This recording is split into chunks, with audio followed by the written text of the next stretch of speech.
Oh, welcome. Welcome. If you were here last Sunday, we started this series on the book by John Miguel Ruiz called The Three Questions. I'm not going to go over everything that we talked about last week because we're going to get into some new stuff this week. But I do want to just give you a little recap for those who weren't here. The whole book starts with a story. A story about a man who had some problem on the side of the road, and a young man came to help him. And rather than give him cash for helping him, he gave the young man a gift of 3 pearls. And each one of those pearls represented a question and an answer. So last week, the first pearl that was revealed was the pearl of who am I? Who am I?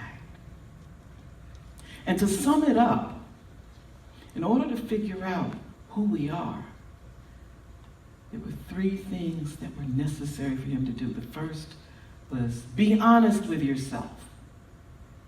The second, treat yourself with compassion. And the third, love yourself unconditionally. Because if you're not capable of doing these 3 things, you'll never figure out who you are. So now here we are this week. And Jerome already revealed it for those of you who did not get the email. The pearl for today is what is real? What is real?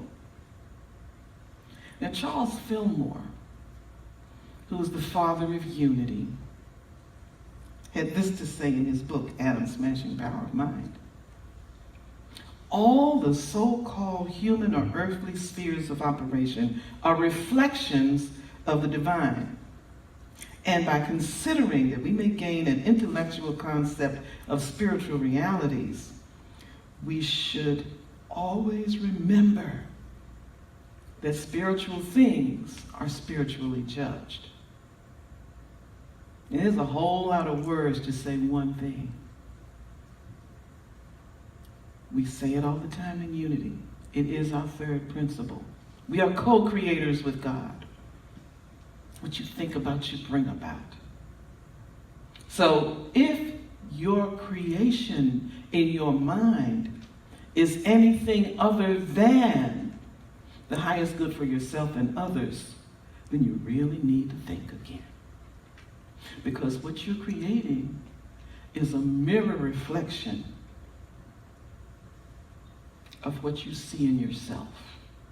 A lot of people have challenges with A Course in Miracles. A lot of people have challenges with A Course in Miracles.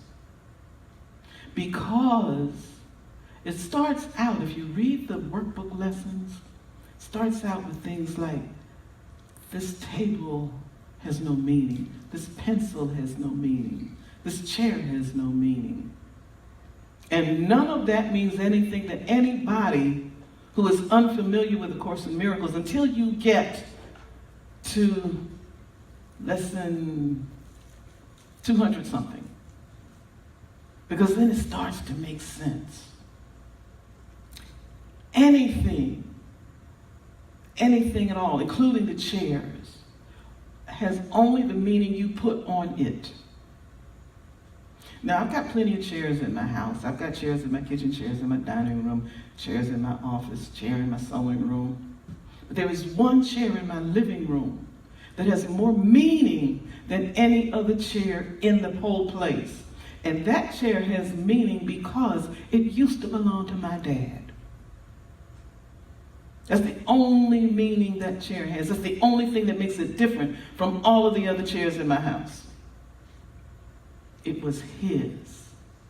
And it has meaning because of that. And quite honestly, because I put that meaning on that chair, I don't care if all of the rest of the chairs get blown away by a hurricane, broken up, thrown out, whatever. I can release each and every one of them. But I don't want to let that one chair go. And it is, by the way, very pretty. But that's what happens when you attach meaning to things. I'm sure very few people in this sanctuary right now care a fig about the chair they're sitting on. I bet you don't care. It doesn't have any meaning to you except it's here when you need it and you have someplace to sit. You don't have to stand through this service. So when you think about things along those lines, then you understand why you create your reality.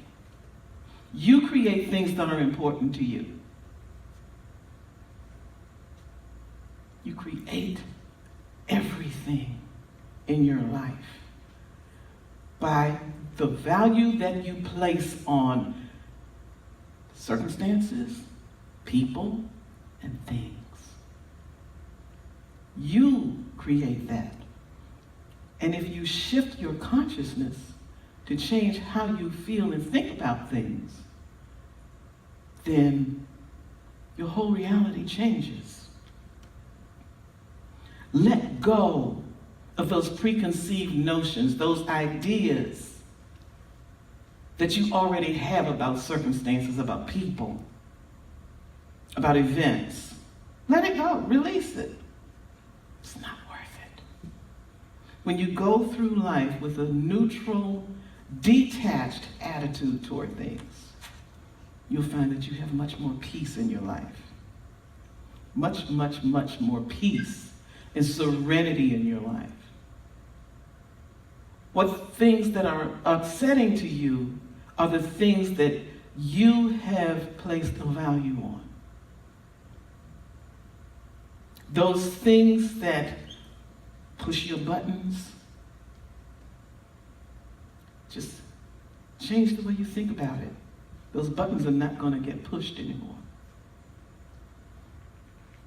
Those things that bring you happiness, peace, and joy, what happens when you lose them? What happens if you have a favorite ring or piece of jewelry or a favorite book or piece of clothing that gets destroyed, gets lost? What happens to you internally? When you release that feeling of attachment to those things, it doesn't really matter, does it? It doesn't really matter. Your consciousness is what creates your world. Imelda Shanklin was one of our unity gurus, if you will, said it this way. As your consciousness is, so is your world. Now, I'm saying all of these things that are from our unity masters, from A Course in Miracles. And you know what's really interesting? These are the same things that were said in that section of Don Miguel Ruiz's book, The Three Questions. As I was reading this book, especially this particular section of the book, all of these things kept coming to mind. It's like, he's not saying anything new. He's not saying anything that we don't already know. He's not saying anything that we have not been taught, those of us who have been in unity for any length of time. He may be using some different words, but not even to a large degree is he using different words. These are the same principles that have been taught to us, but we forget them. And we need to be reminded over and over and over again. And that's because we get distracted. We get distracted by things that we see with our physical eyes that are happening outside of us. We get distracted because we do get attached to things, to events, to people, to items. So we have to come back to our truth, come back to our reality, our real reality, and understand these things. Relearn it. Because we do forget. Because we allow ourselves to be in situations where we just plain don't remember. This is why it is so important to meditate. It is so, so, so important to set aside time to be with the Creator. We start our day and we end our day, especially the beginning and the ending of the day. But also throughout the day, remember who we are, what we are. Remember we are divine.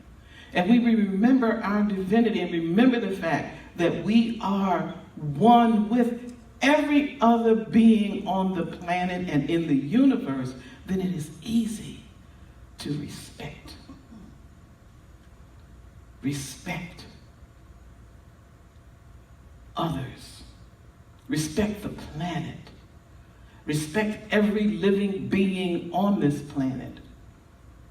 Allow space for people to be who and what they are, even when we vehemently disagree with them. Release the attachment to believe that we are right and they are wrong. Release the necessity to change how other people feel, dress, think, look.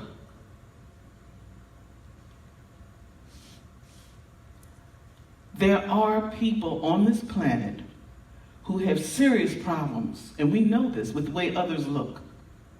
I was in a conversation not too long ago with someone, and this was a middle-aged white male who could not believe that it was necessary for a law to be enacted so that African American children could go to school wearing their hair in natural hairstyles. And I had to explain to him, in this state, not in South Florida, but in another part of this state, I was denied employment because of my hair. Now, they didn't say it, but it was obvious. I was overqualified for the position I was applying for. It was established that I had no problem with accepting a position that was, quote, beneath my talent level, my skill level. But I did not look like they wanted me to look. Eventually, I came on back down to South Florida like I had good sense. And I had a much better position in less than 2 weeks with my dreadlocks. And at that time, they were a lot longer than they are now. But this is what happens when you attach yourself to thoughts and ideas and beliefs that are out of alignment with universal truth. You reject people who don't look like you. You reject people who don't think like you. You reject people whose lifestyles are not what you think they should be. It doesn't matter what you think. Reality is truth. Universal truth that you can't get around regardless of what you may concoct in your mind. That truth is what is essential. And if you want peace, you have to learn, if you have not already done so, learn to respect. And you can't respect others until you have self-respect. Doesn't matter what you look like, fat, skinny, short, tall, black, white, or candy striped. It does not matter. What matters is you respect yourself. Respect who you are, respect what you are.